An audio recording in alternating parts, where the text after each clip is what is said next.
ہمارے ہاں یہ ہوتا ہے کہ ہم جب یہ دیکھتے ہیں نا کہ لوگ کیا کہہ رہے ہیں، لوگوں کا کیا مطمع نظر ہے، تو ہم بہت ساری کمزوریوں کا شکار ہوتے ہیں، بہت ساری کوتاہیاں کر جاتے ہیں، بہت ساری غلط فہمیاں اور غلط فیصلے ہم سے سرزد ہوتے ہیں۔ یہ کبھی نہیں سوچنا کہ لوگوں کی یہاں رائے کیا ہے، اچھا کہہ رہے ہیں برا کہہ رہے ہیں۔ آپ نے یہ دیکھنا ہے کہ آپ کر کیا رہے ہیں۔ اگر اچھا کر رہے ہیں تو پھر آپ منزل پر صحیح ہیں، پھر آپ نے رستہ چھوڑنا نہیں، آپ نے سفر بڑا سادہ سا کام ہے آج کل ہمارے ہاں۔ اگر خاندان کے اندر، قبیلے کے اندر دو لوگوں کے رشتہ ہو سکتا ہے، لڑکا اور لڑکی ہمارے اپنوں کے ہیں اور ہماری تھوڑی سی مداخلت سے معاملہ ٹھیک ہو سکتا ہے، تو میں نے یہ دیکھا ہے کہ بڑے بوڑھے، سارے نہیں لیکن اکثر الا ماشاءاللہ، وہ مداخلت نہیں کرتے۔ ان کی تھوڑی سی کوشش تھے خاندانوں میں جو تھوڑی تھوڑی باتیں ہیں وہ دور ہو کے رشتے ہو سکتے ہیں، وہ کوشش کیوں نہیں کرتے؟ میں نے یہ کہتے ہوئے لوگوں کو سنا ہے کہ بعد میں جو شکایتیں آئیں گی وہ کون پوری کرے گا؟ آپ کے بہو اور بیٹے کی جو شکایتیں ہیں وہ کون پوری کر رہا ہے؟ آپ کر رہے ہیں نا؟ اگر آپ یہ دیکھیں یہ کام کتنا اچھا ہے کہ آپ نے دو گھروں کو ملا دیا۔ نبی کریم علیہ السلام نے حضرت ربیہ بن کعب کا نکاح بھی کرایا ہے، حضرت اسامہ بن زید کا بھی حضور نے رشتہ کرایا ہے۔ نبی پاک علیہ السلام ان کاموں پر توجہ دیتے کہ جہاں میرے آگے بڑھنے سے کہیں غلاموں کے بھلے ہو سکتے ہیں تو حضور آگے بڑھتے، وہ بھلا کرتے۔ ہمارا کردار کمزور ہو جاتا ہے، ہم کہتے ہیں جی وہ شکایتیں، وہ جو علماء آئیں گے تو وہ کس نے لینے ہیں؟ تو ایک بزرگ سے میں نے محبت کے ساتھ کہہ دیا تھا، میں نے کہا آپ کی کتنی زندگی ہے؟ 60-70 کے تو آپ ہو ہی گئے۔ آپ اپنی زندگی سیف کر رہے ہیں اگلے والی کہ مجھے کوئی شکایت نہ دے، ملامت نہ کرے، لیکن دو خاندان جوڑ رہے ہیں، اس سے آپ کنارہ کر رہے ہیں۔ آپ 10 سال اور زندہ رہ لیں گے، 15 زندہ رہ لیں گے، آپ اپنے ان 15 سالوں کو تو محفوظ کر رہے ہیں، لیکن جو اتنا بڑا خیر کا کام تھا، اچھائی کا کام تھا، بھلائی کا کام تھا، اس کام سے آپ رک رہے ہیں۔ اسی طرح دو آدمی لڑائی کر رہے ہیں، جھگڑا کر رہے ہیں، ایک بدتمیز ہے، شرارتی ہے، ظلم کر رہا ہے، زیادتی کر رہا ہے، تکلیف دے رہا ہے، ہمیں پتہ یہ بندہ غلط ہے، ہمیں اس کے خلاف احتجاج کرنا چاہیے، ہمیں اسے روکنا چاہیے، یہاں ہمیں کوشش کرنی چاہیے، لیکن ہم کہتے ہیں کہ میرا بھی نام آ جائے گا، تو وہ اس کے بارے میں لگا ہوا ہے نا۔ تو بھائی یہ یاد رکھیں، مکافات عمل ہے، اگر شر کو روکا نہیں جاتا تو شر پھیل جایا کرتا ہے۔ اس لیے میرے نبی کریم صلی اللہ تعالی علیہ وسلم نے فرمایا اپنے بھائی کی مدد کرو، وہ ظالم ہو تب بھی مدد کرو، مظلوم ہو تب بھی مدد کرو۔ تو صحابہ نے عرض کی یا رسول اللہ مظلوم کی مدد تو سمجھ میں آتی ہے، تو ظالم کی کیسے مدد کریں؟ اگر بھائی ظالم ہو تو پھر بھی مدد کرو، تو مظلوم کی مدد تو سمجھ میں آئی، تو یہ جو ظالم بھائی ہے اس کی کیسے مدد کریں؟ تو حضور نے فرمایا اسے ظلم کرنے سے روک دو، یہ بھی تمہارے لیے اس کی مدد ہوگی کہ تم نے اسے بہت بڑے ظلم اور زیادتی سے روک دیا ہے، اسے سمجھاؤ کہ یہاں تم غلط ہو، یہاں تمہارے اندر کوتاہیاں پائی جاتی ہیں، تو اسے منع کر دو، یہ بھی تمہاری مدد ہے۔ ہم کیا کہتے ہیں؟ ہم کہتے ہیں کہ مینوں کی لگے، میرا بھی ذکر آئے گا، میرا بھی، تو بھی ایسا نہیں ہوتا۔ شر کو روکنا ہے، برائی کو روکنا ہے، پھر اس رستے میں اگر کوئی شخص ملامت کرتا ہے تو اس ملامت کی پرواہ نہیں کرنی، یہ قرآن مجید کا حکم ہے۔ حضرت ابو ذر غفاری رضی اللہ تعالیٰ عنہ کہتے ہیں کہ دار ارقم میں نا صحابہ کرام چھپ چھپ کے نمازیں پڑھتے تھے، اور یہ بھی آپ یاد رکھ لیں کہ جب تک نبی پاک صلی اللہ علیہ وسلم نے اعلان نبوت نہیں کیا تھا تو حضور سارے مکے والوں کی آنکھوں کے تارے تھے، سارے صادق اور امین کہتے تھے، اور جب حضور نے کہا قولوا لا الہ الا اللہ، کہو کہ اللہ کے علاوہ کوئی معبود، اب کیا ہوا ہے؟ اب دو مسئلے ہوئے، ایک تو کچھ لوگوں کے مفادات کو ٹھیس پہنچی، اب انہیں ظلم چھوڑنے پڑیں گے، دین پہ آئیں گے تو ایک ہی صف میں کھڑے ہو گئے محمود و ایاز، نہ کوئی بندہ رہا نہ کوئی بندہ نواز، تو سب کو ایک ہونا پڑے گا، ایک صف میں آنا پڑے گا، ایک جگہ قائم رہنا پڑے گا۔ اب لوگوں کے مفادات کو ٹھیس پہنچتی تھی، وہ جو ظلم کرتے تھے، غلاموں کو بیچتے خریدتے تھے، ان پر زیادتیاں کرتے تھے، بچیاں دفن کرتے تھے، قبضے کرتے تھے، غریب کا مال لوٹ لیتے تھے، اب یہ سارے مفادات صرف انہیں بت نہیں چھوڑنے پڑتے تھے، انہیں اپنے سارے جرم چھوڑنے پڑتے۔ وہ کیا کرتے تھے؟ اس حوالے سے کہ اب ہمیں بڑا کچھ چھوڑنا پڑے گا، وہ واپس آ جاتے تھے، بیک ہو جاتے تھے۔ بہت سارے کام ایسے تھے جن میں وہ کمزوری کا شکار ہوتے تھے، وہ محسوس کرتے تھے کہ ہمارے لیے مشکلات بڑھتی چلی جا رہی ہیں، تو پھر وہ مخالفت کرتے تھے۔ پھر بات ذرا آگے بڑھی،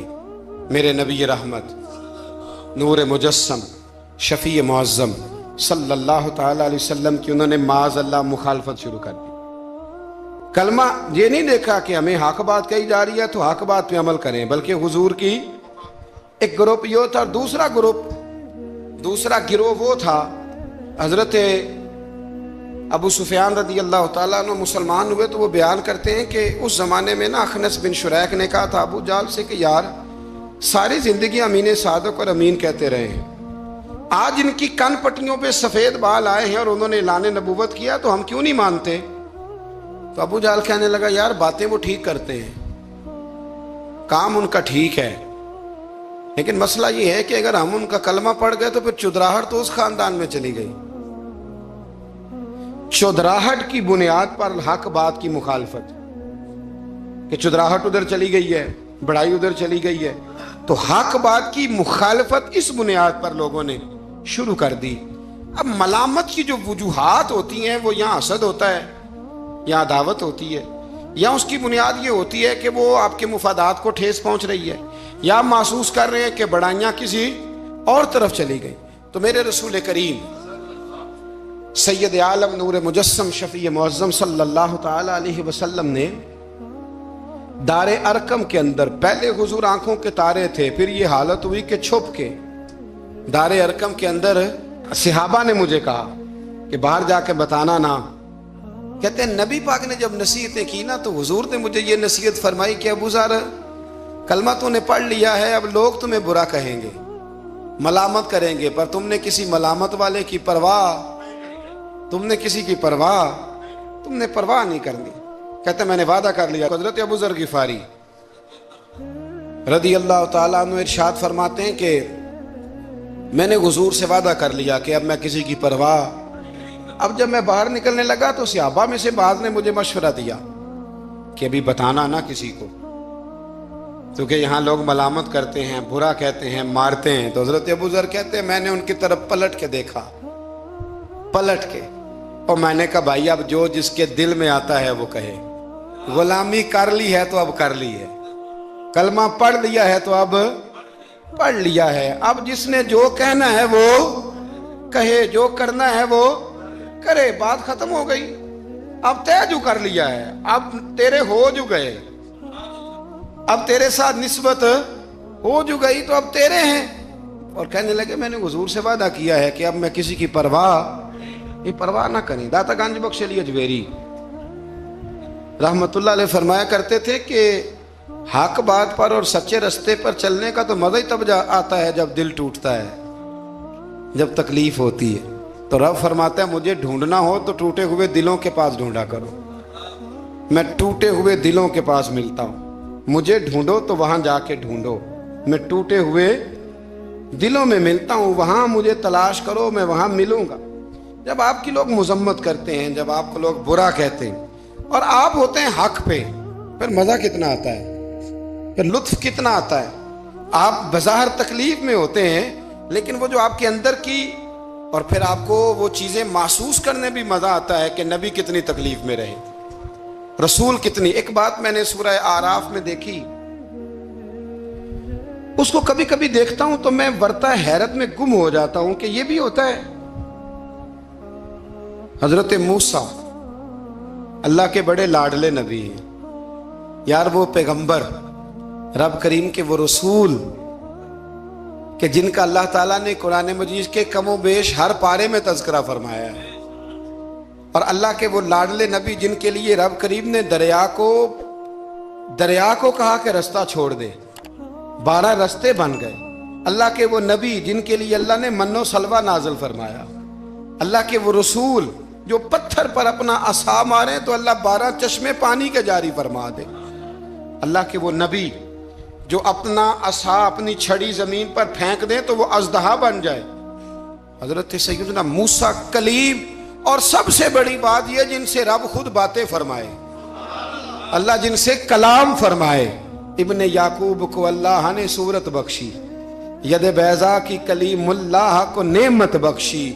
ہر نبی کو کوئی عزت کوئی عظمت بخشی، پر میری سرکار کو بے پردہ زیارت بخشی، میری سرکار کو بے پردہ زیارت بخشی۔ تو نبی کریم علیہ السلام سے قبل حضرت موسیٰ علیہ السلام کتنا اللہ نے شان دیا ہے، لیکن حضرت موسیٰ کے آنے سے پہلے بنی اسرائیل کے بچے قتل ہونے لگے۔ آپ نے ساری بات سنی ہوئی ہے، فرعون نے خواب دیکھا تھا، پھر بچے قتل کرانے لگے کہ وہ بچہ پیدا نہ ہو، اور پھر حضرت موسیٰ تشریف لائے تو بنی اسرائیل کو کچھ جہاد بھی کرنا پڑا، اس کے فرعون کے خلاف لڑنا بھی پڑا، آگے بھی بڑھنا پڑا۔ تو سورہ آراف میں مفہوم آیت یہ ہے کہ ایک دن بنی اسرائیل والے حضرت موسیٰ سے کہنے لگے کہ معاذ اللہ آپ کے آنے سے پہلے بھی ہم تکلیف میں تھے اور آپ کے آنے کے بعد بھی ہم اذیت میں ہیں۔ بڑا مشکل نہیں یہ لفظ کسی کا بیان کرنا کسی کے لیے کہ آپ کے سبب سے گویا ہمارے بچے قتل ہوئے اور آپ کے سبب سے ابھی بھی ہم تکلیف میں ہیں، ہم اذیت میں آئے ہیں۔ میرے بھائیوں، پھر سچ کہا تھا نا حضرت سعد بن عبادہ نے کہ یا رسول اللہ ہم حضرت موسیٰ کی قوم نہیں، ہم حضرت موسیٰ کی قوم نہیں جو آپ سے کہیں گے آپ لڑیں یا آپ کا رب لڑے۔ حضور ہم تو آپ کے غلام ہیں، آپ جہاں جہاں اشارہ کرتے جائیں گے ہم سر قربان کرتے جائیں گے۔ ہم وہ نہیں ہیں جو کہیں گے آپ لڑیں اور آپ کا رب لڑے۔ حضور ہم حاضر ہیں اور حاضر رہیں گے، جاننے دیں گے، گردنیں کٹائیں گے، حاضر ہیں اور حاضر، بولیے حاضر ہیں اور حاضر، غلامان محمد جان دینے سے نہیں ڈرتے، یہ سر کٹ جائے یا رہ جائے کچھ پرواہ نہیں کرتے۔ تو رسول کریم صلی اللہ تعالی علیہ وآلہ وسلم سے قبل آپ دیکھیے حضرت موسیٰ کے لیے اتنی بڑی بات کر دی جناب موسیٰ کی قوم کہ حضرت موسیٰ پھر بھی دین حق کی بات کرنے سے پیچھے ہٹے۔ یہ اللہ کے بندوں کا طریقہ رہا ہے کہ وہ ملامت کی پرواہ، کس کس صوفی کو برا نہیں کہا گیا۔ آپ صوفیاء کے حالات پڑھ کے دیکھ لیں، ان پر فتوے ہیں، کسی پر کوئی ہے اور کسی پر کوئی ہے۔ آپ علماء، سب علماء کو نکال کے دیکھ لیں، کسی پر لوگوں نے کوئی چارج شیٹ لگا دی ہے، کسی پر کوئی فتویٰ دے دیا ہے، کسی پر کوئی بات کر دی۔ لوگ مخلوق تو فنکار ہے اس درجہ کے پل بھر میں، سنگے در کعبہ سے بھی اصنام تراشے، تم کون ہو کیا چیز ہے داغ کبابی، لوگوں نے تو مریم پہ بھی الزام تراشے۔ لوگ کیا کرتے ہیں؟ لوگ مشائخ پر الزام لگاتے ہیں، برے الزامات معاذ اللہ۔ اعلیٰ حضرت فاضل بریلوی نے بعض لوگوں پر فتوے دیے تھے، یہ بڑا مشکل کام ہوتا ہے لوگوں کی اصلاح کی بات کرنا۔ اعلیٰ حضرت نے 4 بڑے لوگ تھے جن کو لوگ بڑا جانتے تھے، ان کی غلطیوں پر انہیں تنبیہ کی اور کہا کہ اگر آپ رجوع کر لیں، توبہ کر لیں تو آپ کے لیے دروازہ بھی کھلا ہے۔ لیکن سب زور لوگوں نے اس بات پہ لگا دیا کہ وہ شدت پسند تھے، ملامت کی، ان کے خلاف کتابیں لکھی، جانے کیا کیا کہا۔ ان کی اس ایک بات کو لے کر جو کہ عین حق تھی لوگوں نے شدت پسند کہا، اور جو فاضل بریلوی نے ساری زندگی عشق رسول کا درس دیا، جو 1000 سے زیادہ کتابیں لکھی، جو انہوں نے رسول اللہ کے ترانے لوگوں کو یاد کرائے، جو انہوں نے ہر عنوان پر قلم اٹھایا، لوگ ان کی خدمات کو بھول گئے۔ یاد رکھو، تنقید کی عینک لگا کے دیکھو گے تو ساری دنیا غلط ہی نظر آئے گی، اور محبت کے ساتھ دیکھو گے تو اللہ نے کائنات میں بڑا حسن رکھا ہوا ہے۔ رب کی مخلوق بڑی پیاری ہے، بڑی شاندار ہے، بڑی بندہ نواز ہے۔ میرے علیہ السلام کے غلاموں میں جتنے لوگ بھی تھے، ان سب کے، یہ جو ہمارا خیال ہوتا ہے نا کہ سارے لوگ ہمیں اچھا کہے، یہ خیال سرے سے درست ہے ہی نہیں۔ ساری دنیا مسلمان ہو گئی، اللہ کو ماننے لگی ہے، حضور کا کلمہ پڑھنے لگی ہے، تو آپ کو سارے اچھا کیسے کہہ دیں گے؟ جب رب رسول کے بارے میں ابھی سارے لوگ کلمہ نہیں پڑھتے، مطیع اور فرما بردار، تو آپ کا یہ دعویٰ کیسے ہے؟ آپ یہ کیسے محسوس کرتے ہیں؟ حضرت جنید بغدادی رحمت اللہ علیہ ایک شخص کا جنازہ پڑھ کے فارغ ہوئے تو لوگوں نے کہا حضور بڑا ہی اچھا آدمی تھا، ہر بندہ اس کی تعریف کرتا ہے۔ آپ فرمانے لگے غلطی ہو گئی، اس کا جنازہ نہیں پڑھنا چاہیے تھا، یہ تو ذو معنی بندہ تھا، ذو وجہین تھا، دو منہوں والا تھا، جس کے پاس جاتا تھا اسی کا ہو جاتا تھا۔ اس نے تو سب کو راضی رکھنے کی پالیسی اختیار کی ہوئی تھی، لہذا یہ درست نہیں تھا۔ اگر یہ بندہ سچا ہوتا، حق بات کہتا تو لوگ اس کے مخالف بھی ہوتے، اگر یہ صحیح رستے پر ہوتا تو لوگ اسے برا کہنے والے بھی ہوتے۔ تو چونکہ یہ درست نہیں تھا، باتیں چھپاتا تھا، غلطیاں کرتا تھا، جدھر جاتا تھا اسی کا ہو جاتا تھا، لہذا کوئی اسے برا نہیں کہتا، تو اس کا مطلب یہ ہے کہ یہ حق بات نہیں کہتا تھا۔ حضرت جنید بغدادی خود ایک دن گزر رہے تھے گلی سے، مرید شاگرد عقیدت مند ساتھ تھے، تو ایک شخص نے آپ سے کہا معاذ اللہ ثم معاذ اللہ، کہنے لگا او زندیق، یعنی اے بے دین، او زندیق۔ جب اس نے یہ لفظ کہے نا تو آپ کے شاگردوں کو بڑا برا لگا، غصہ آیا۔ حضرت جنید بغدادی رحمت اللہ علیہ نے پلٹ کے اس شخص کی طرف دیکھا تو آپ ہنسے، فرمانے لگے یار سارے بغداد کو میرا ایک ہی نام یاد تھا کہ میں دیندار ہوں، تو نے اچھا کیا ایک اور نام بھی یاد کرا دیا ہے۔ چلو ایک اور نام بھی لوگوں کو یاد ہو گیا، پہلے سارے بغداد کو میرا بولیے ایک ہی نام پتا تھا کہ جنید، بڑا اچھا کیا تو نے۔ حضرت مولانا ظفر الدین صاحب بہاری ملک العلماء، انہوں نے بخاری کی شرح لکھی ہے، اعلیٰ حضرت رحمت اللہ علیہ کے خلیفہ تھے مولانا ظفر الدین بہاری رحمت اللہ تعالی علیہ۔ آپ فرماتے ہیں کہ اعلیٰ حضرت کو نا بے شمار خط آتے تھے، اب تو ٹیلی فون کا رواج ہے تو اس زمانے میں خطوط ہی، ویسے خط بھی بڑا شاندار ہوتا تھا، بندہ سوچ سمجھ کے تو لکھ لیتا تھا نا، تو بڑے خط آتے تھے اعلیٰ حضرت کو، خطوط پر ہی آپ جواب دیا کرتے تھے۔ خط آتے، کسی نے کسی لقب سے پکارا ہے، کسی نے کسی نام سے پکارا ہے، کسی نے ایک خط آیا تو اس میں بڑے غلط لفظ لکھے تھے، بڑے بڑے غلط جملے، معاذ اللہ ثم معاذ اللہ، ملامتی لوگ جو ملامت کرنے والے ہوتے ہیں، انہوں نے بڑی تکلیف پہنچائی تھی۔ تو اعلیٰ حضرت فاضل بریلوی رحمت اللہ تعالیٰ علیہ کے خلیفہ مولانا ظفر الدین صاحب بہاری رحمت اللہ علیہ نے وہ خط جب پڑھا تو بڑا غصہ آیا، بڑا جلال۔ اعلیٰ حضرت رحمت اللہ علیہ فرمانے لگے کیا ہوا؟ عرض کی اور اس نے بڑے برے لفظ لکھے ہیں، میں اس پر مقدمہ کروں گا، کیس کروں گا، عدالت جاؤں گا۔ تو اعلیٰ حضرت فرمانے لگے وہ پہلے جس نے پیارے لفظ لکھے ہیں پہلے اس کے لیے انعام کا اعلان کرنا، پہلے کوئی جائیداد دے، کوئی تحفہ دے، پھر اس پر مقدمہ بھی کر لینا۔ فرمایا اگر اتنے لوگ اچھا کہہ رہے ہیں تو دو چار ایسے ہیں بھی، تو میں یہ کہا کرتا ہوں چلو نظر نہیں لگتی۔ کیا ہوتا ہے بولیے، اللہ کرے آپ کو سمجھ آئے، چلو نظر نہیں لگتی، کو دو چار ہوں بھی تو نظر کوئی عرض نہیں، نظر نہیں لگتی۔ اعلیٰ حضرت فرمانے لگے یا تو ان کو انعام دو، ان کے نام جائیداد کراؤ، تو پھر تکلیف دینے والوں پر مقدمے بھی کر لینا، تو اگر وہاں تمہیں انعام نہیں دے رہے تو پھر یہاں تمہیں مقدمہ کرنے کی حق بات پر، سچی بات پر آپ مستقل مزاجی اختیار کریں، آپ ٹھہریں، پھر آپ کو کوئی کیا کہہ رہا ہے، کوئی آپ کے بارے میں کیا بیان کر رہا ہے، پھر آپ اس بات سے نکل آئیں، پھر آپ اس سے نکلیں۔ میرے نبی رحمت